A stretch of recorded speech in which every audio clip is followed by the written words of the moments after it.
नमस्कार दोस्तों, हिंदू व्रत त्योहार कथा में आप सभी का हार्दिक स्वागत है। आज हम बछबारस, जिसे गोवत्स द्वादशी भी कहते हैं, उसकी कथा का वर्णन करेंगे। भाद्रपद माह की कृष्ण पक्ष की द्वादशी को गोवत्स द्वादशी या बछबारस का व्रत किया जाता है। इस दिन गाय की व उसके बछड़े की पूजा की जाती है। भोजन में अंकुरित चने, मटर, मोठ, मूंग युक्त ही करते हैं। इस दिन गाय के दूध व उससे बनी वस्तुएं, जौ, गेहूं आदि नहीं खाते हैं। इस दिन गाय को वस्त्र ओढ़ाना व खाने में मोठ, चने की सब्जियां, बेसन की सब्जियां जैसे कड्डी, गट्टे, मक्की, बाजरे की रोटी, चने की दाल की मिठाई आदि बनानी चाहिए और खानी चाहिए। इसकी कथा इस प्रकार है। भादवे का महीना आया, बछबारस आई। इंद्र की इंद्राणियां पूजा करने के लिए धरती पर आई तो उनको गाय दिखी। गाय की पूजा करने लगी। आगे से पूजा करे तो गाय सींग मारती, पीछे से करे तो लातों से मारती। इंद्राणियां बोली, हम तो तुम्हें पूज रहे हैं और तू हमें मारती है। गाय बोली, मुझ अकेली को क्या पूछते हो? बछड़ा व गाय दोनों की पूजा करो। इंद्र की इंद्राणियों ने दर्भ का बच्चा बनाया, गाय के पास बैठाया, अमृत के छींटे दिए। गाय के पास आते ही बछड़ा जीवित हो गया और गाय का दूध पीने लगा। इंद्राणियों ने उसकी पूजा की। फिर गाय बछड़े को लेकर घर आई। गाय के साथ बछड़ा देखकर मालकिन ने उसे घर में नहीं घुसने दिया। वो गाय को कहने लगी, मेरे तो बच्चा नहीं है, तू तेरे बच्चा लाई है। मेरे बच्चा लाएगी तो तुझे अंदर आने दूंगी। गाय बोली, अभी तो मुझे घर में ले लो, अगली बछबारस को मैं तुझे बेटा दूंगी। अगली बछबारस आई। गाय वन में गई। इंद्राणियां पूजा करने लगी तो गाय पूजा नहीं करने दे रही थी, मार रही थी। तो इंद्राणियां बोली, अब क्या चाहिए? गाय बोली, पिछले साल मेरे बच्चा दिया, अब मेरी मालकिन को भी बच्चा दो, नहीं तो वो मुझे घर में नहीं आने देगी, तभी मैं तुमको पूजा करने दूंगी। तो इंद्र की इंद्राणियों ने दर्भ का बच्चा बनाया, दर्भ का पालना बनाया, पालने को गाय के सींगों में बांधा, उसमें बच्चे को लिटाया और संजीवनी का छींटा दिया। फिर इंद्राणियों ने गाय की पूजा करी।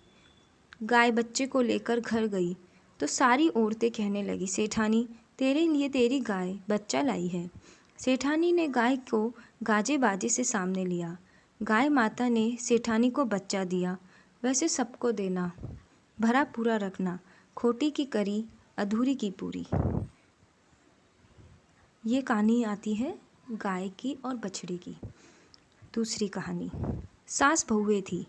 सासू को गाय चराने वन में जाना था तो बहू को कहा, आज बछबारस है, मैं वन में जा रही हूँ, तू गंवालिया मुंगालिया को उबाल देना। गंवालिया मुंगालिया बछड़ों का नाम था। बहू विचार में पड़ गई, पर डरती हुई उनको काट कर उबालने रख दिया।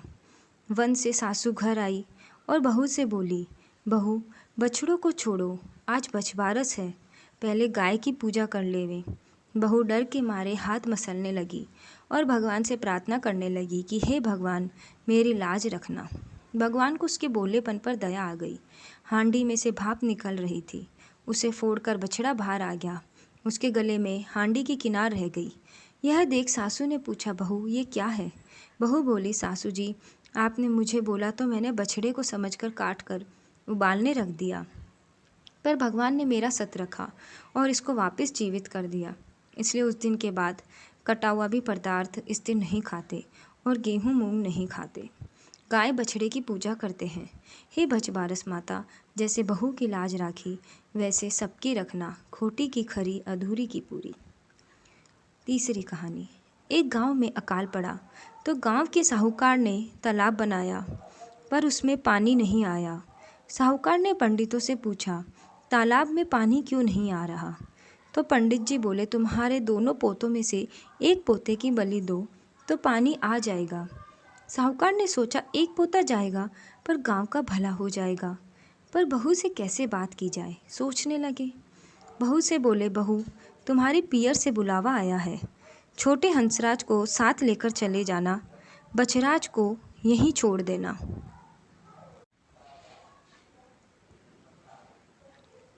बहू पियर गई और पीछे बछराज की बलि दे दी गई। तालाब में पानी आ गया। अब साहूकार ने तालाब पर बड़ा यज्ञ किया, सबको बुलाया। तो बहू के बाई ने कहा, बहन तेरे यहाँ इतना बड़ा उत्सव हो रहा है पर तेरे को नहीं बुलाया। मुझे तो बुलाया है, मैं तो जा रहा हूँ। बहन बोली, भैया घर में बहुत काम है इसलिए भूल हो गई होगी। अपने घर जाने में कैसी शर्म, मैं भी चलती हूँ। बहू घर आई। सास बहू डरने लगे कि बहू अभी पूछेगी तो क्या जवाब देंगे। फिर भी सासू बोली, बहू चलो बछबारस में तालाब की पूजा करने चले। दोनों ने पूजा करी। सासू बोली, बहू तालाब के किनार कंसु बल से खंडित करो। बहू बोली, मेरे तो हंसराज बच्छराज है, मैं खंडित क्यों करूं। सासू बोली, जैसा मैं कहती हूँ वैसा करो। तो बहू ने बात मानते हुए किनार खंडित की और कहा, आवो मेरे हंसराज बच्छराज लड्डू उठाओ। सासू मन ही मन भगवान से प्रार्थना करने लगी, बछबारस माता मेरी लाज रखना। भगवान की कृपा हुई और तालाब की मिट्टी में लिपटा बच्छराज व हंसराज दोनों दौड़े आए। बहू पूछने लगी, सासू जी ये सब क्या है। तो सासू जी ने सब सच सच बता दिया और कहा, भगवान ने मेरा सत रखा है इसलिए माताएं भी ओघड़े यानी गोबर की पाल का तालाब की पूजा करके किनार खंडित करके उस पर लड्डू रखे व अपने बेटे से उठवाए। खोटी की खरी अधूरी की पूरी। चौथी कहानी। एक गाय चरती चरती वन में दूर चली गई। उसे एक शेर मिला। वो गाय को खाने लगा तो गाय बोली, तू आज मुझे मत खा, मैं मेरे बछड़े से मिल आऊं फिर खा लेना। शेर ने गाय से वचन ले लिया। घर पहुंचकर गाय बच्चे को दूध पिलाते समय रोने लगी। आंसू बछड़े की पीठ पर गिरे। बछड़े ने पूछा, माँ तू आज क्यों रो रही है। तो गाय बोली, मुझे तो सुबह मरना है, और सारी बात बताई। बछड़ा बोला, माँ मैं भी सुबह साथ चलूँगा। माँ बोली, शेर तुझे भी खा जाएगा।